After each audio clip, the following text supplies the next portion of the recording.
Good morning. This is part 4 of your pathophysiology. I'm going to recap in this section just a few of the things that we've covered previously, and also give you a little more information on some topics that we talked about during Monday's lecture. So this lecture is titled Self-Defense and Genetic Factors that Influence Pathophysiology.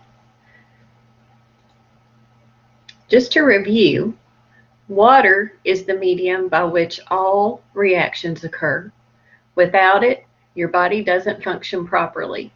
Water follows a concentration gradient called osmosis.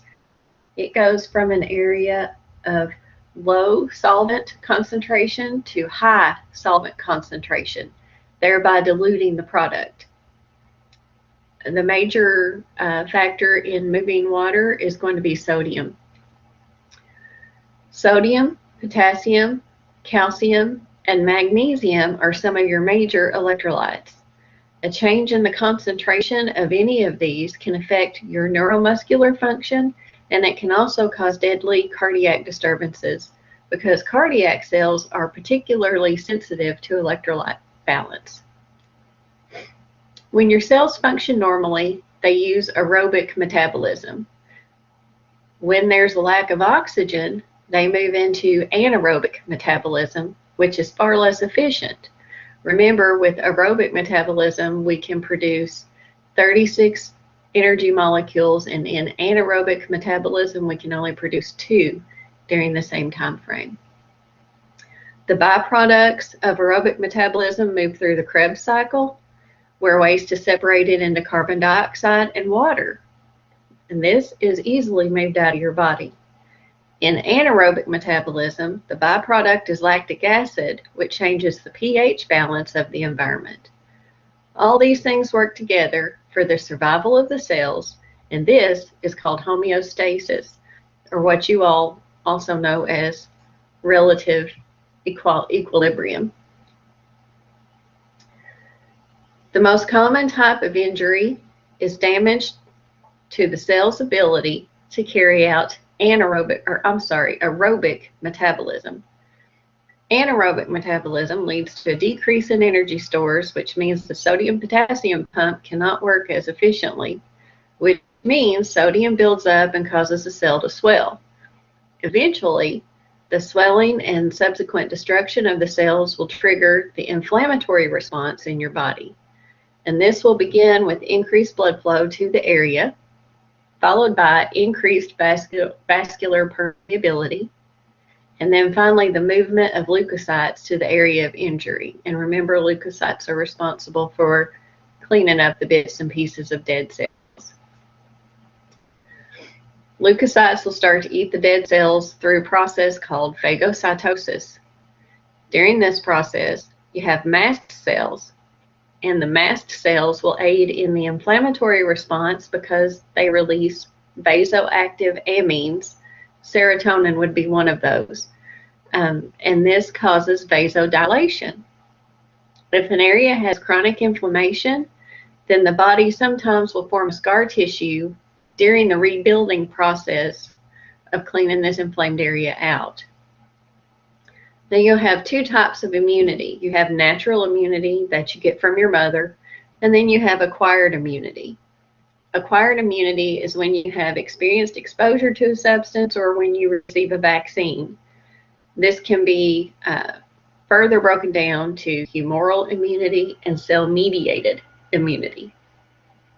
Humoral immunity is when you make antibodies, and cell-mediated immunity is basically when the cells attack and destroy invaders.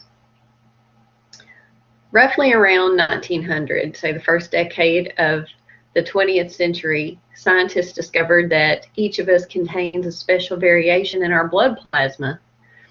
I would have hated to have been one of those people who helped them figure that out. The variations in our blood types led to 4 specific types.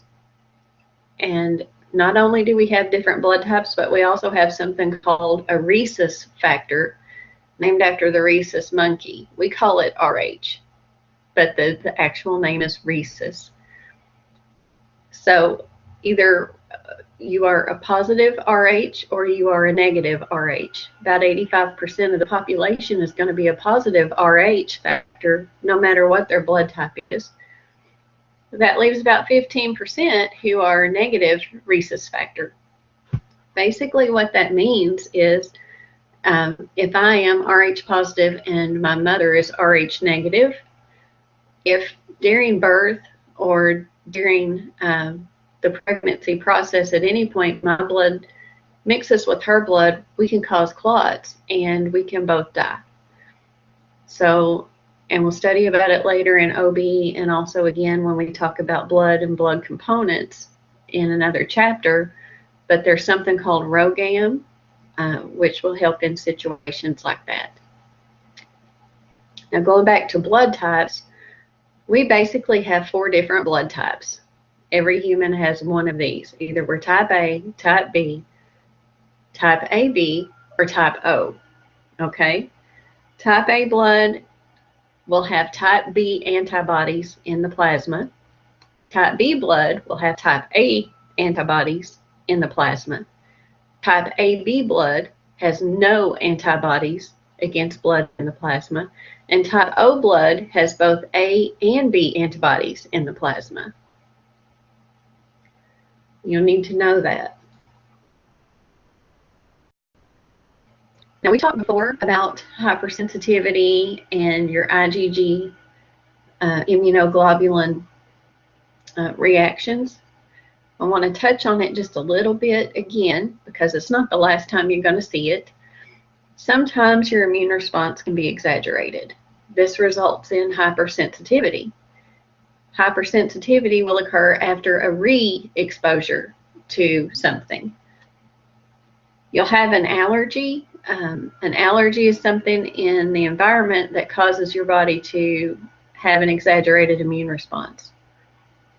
Autoimmunity is when your body is provoked by something within itself. And remember, in the last lecture, I gave you the example of lupus. That is an autoimmune disorder.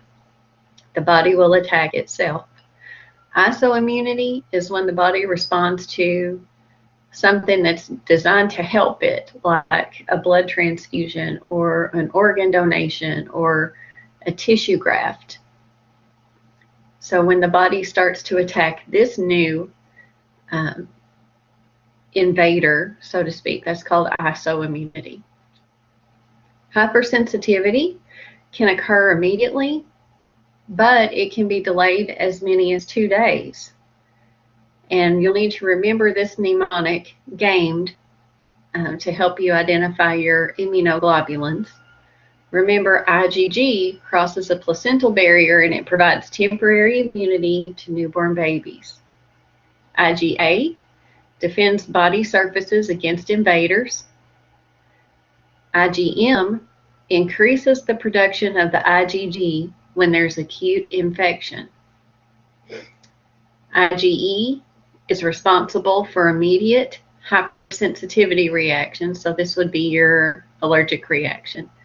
And IgD is present in the body, but again, nobody's really sure exactly what IgD does. Now, we all know stress causes the adrenal glands to release catecholamines and cortisol and causes the pituitary gland to release antidiuretic hormone. So then, this is why you have puffiness and immunosuppression when you're stressed. We also remember from the last lecture that when cortisol is released by the adrenal glands, it likes to settle around your midsection. So not only will you have hives and a puffy face, but you'll also have a muffin top when you're under great amounts of stress.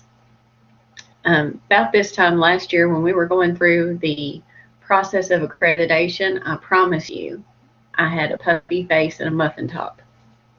Far worse than what I have today. Genes are not unchangeable units of inheritance. In some conditions and circumstances, like your environment, your genes can be affected. Okay? Remember when we talked about sickle cell anemia and how people with sickle cell are less likely to develop malaria, but there is a higher prevalence of sickle cell anemia in areas that also have malaria. Well, that's because it's a natural immunity. Sickle cell is a natural immunity to malaria, and malaria is pretty prevalent in warm climates. The other thing I didn't tell you is people who have sickle cell anemia and live in a colder climate have a harder time with sickle cell and the problems that are associated with it. So heat that draws an increase in malaria also seems to help the side effects of having sickle cell. Smoking is another thing. Smoking can enhance the risk of developing breast cancer in women who may or may not carry the BRCA1 and BRCA2 gene. So this is an example of an environmental factor or a lifestyle factor that can enhance an already present genetic problem. The older we get, the more susceptible we become to disease. And this is just because as we age, our system's not equipped to handle invasions like it once was. Everything starts to slow down. Gender is associated with some specific diseases. For example, women have a higher tendency to get breast cancer than men do. Men can still get breast cancer, but it's more likely to occur in women. That's largely due to hormones. I would encourage you to look at your table 1111 in your Mosby text on page 254 and become familiar with the common diseases and environmental risk factors and what can influence our genetic factors. Now, this is a very short presentation. A lot of what we covered we have talked about in the other three sections, but I just wanted to hit some more high points, and I want to leave you with this. Mark Twain, for what it's worth, he is fascinating, and he's also insightful. Mark Twain says, "Be careful about reading health books because you may die of a misprint." So that's just a good piece of advice to take with us.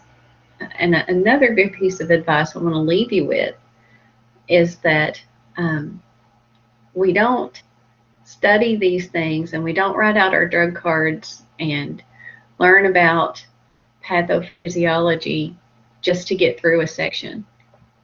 We're covering these things and we're learning these things because if we understand the process of how a cell is supposed to function, and if we understand the process of how a medication will alter or enhance a cellular function, then we are helping our patients. If I have a patient who has a headache and I say, you know what, I'm going to give them aspirin because aspirin's going to make the pain go away, I need to understand the pathophysiology behind that headache. Are they having vasculitis? Are they having vasoconstriction? Is it stress induced? How is the aspirin going to stop that headache? What is the purpose of that? I need to understand that because that is what makes me as a healthcare provider different than somebody who would say, you know what, if I chew on willow bark, my headache's going to go away. There is a difference there. By the way, willow bark does work because willow bark contains salicylic acid, which is what aspirin is. But if you don't understand why, then you're not really any different than anybody who has discovered something on accident. And this will conclude your pathophysiology lecture for today.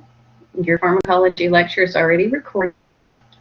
And if you plan to come to lab today, I will be there from 12:30 to 2:30.